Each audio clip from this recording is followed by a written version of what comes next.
Günümüzde astral seyahatin gerçek olduğu ile ilgili iddialar oldukça yaygınlaştı. Pek çok kişi astral seyahat yaptığını ve bu deneyim vesilesiyle önemli bilgiler elde ettiğini iddia etmektedirler. Peki yüce kitabımız Kur'an-ı Kerim'de astral seyahat ile ilgili bilgiler var mıdır? Gelin hep birlikte ayetler ışığında bu konuyu inceleyelim. Astral seyahat yaptığını iddia edenlere göre astral seyahati şöyle özetleyebiliriz. Belirli bir hazırlığın sonunda, kişinin uykuya dalması esnasında ruhun bedenden ayrılması, kişinin bu esnada ruh gözü sayesinde kendi bedenini uzanırken görebilmesi, ayrıca belirli sınırlar içerisinde, varlıklar alemini, düşünce gücüyle çok kısa süre içerisinde gezip gözlem yapabilmesi, uyandığında ise tüm detaylarıyla her şeyi hafızasında tutuyor olabilmesi olarak özetleyebiliriz. Konuyu anlayabilmemiz için önce ruh kavramını çok iyi anlamamız gerekir. Kur'an'da ruh kelimesi iki anlamda kullanılır.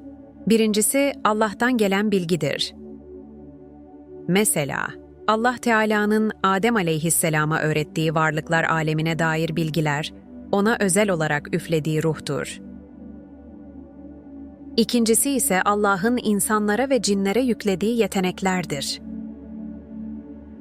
O ruh, ana rahminde vücut yapısının tamamlanmasından sonra bir bilgisayara işletim sisteminin yüklenmesi gibi yüklenir. Bu ruh kişiye, işitmenin yanında dinleme, bakmanın yanında basiret, kan pompalayan kalbin yanında gönül sahibi olma, yani karar verme yeteneği kazandırır. Bilgileri saklama görevi de yapan bu ruh, uyku ve ölüm sırasında vücuttan çıkar, uyanma ve yeniden dirilme sırasında gelip tekrar vücuda girer.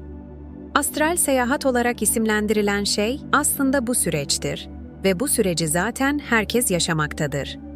Mesela rüyanızda gördüğünüz bir yoldan ya da mahalleden gerçek hayatta da geçtiğinize mutlaka şaşırarak şahit olmuşsunuzdur. İşte bunun nedeni siz uykudayken bedeninizden ayrılmış olan ruhunuzun oralarda gezmesi sebebiyledir. Astral seyahat yaptığını söyleyenler, gelecekte olacak olaylar hakkında bilgiler edindiklerini de söylemektedirler. Kur'an'da bununla ilgili bilgiler de mevcuttur. Uyku sırasında Allah, gelecekte olacak bir takım şeyleri tevhile muhtaç şekilde bize gösterebilir. Mesela Nebimize rüyasında Bedir Savaşı ve bu savaşta karşılarına çıkacak olan ordu gösteriliyor. Aynı şekilde Yusuf kıssasındaki krala, gelecekte olacak olan 7 yıl bolluk ve arkasından gelecek 7 yıl kıtlık, Allah tarafından tevhile muhtaç şekilde gösteriliyor ve bu olay gerçekleşiyor. Astral seyahati deneyimlediğini söyleyenler, düşünce gücüyle ışınlandıklarını ya da hızlı veya yavaş şekilde uçabildiklerini söylemektedirler. Çoğu kişi zaten rüyasında uçmuştur. Hatta bu uçuş o kadar bilinçli şekilde olur ki, bunu deneyimleyen kişi uyanınca aynı şekilde uçmayı dener. Ayrıca çoğu kişi rüyasında bir yerdeyken bir anda kendini başka bir yerde bulur, aynı ışınlanmış gibi. Ruh bedenden çok farklı bir yaratılış olduğu için bedende olan sınırlar ruhta olmaz. Bu sebeple uykudayken ikinci nefis olan ruh ile anlık mekan değişimleri yapabilmemiz çok doğaldır.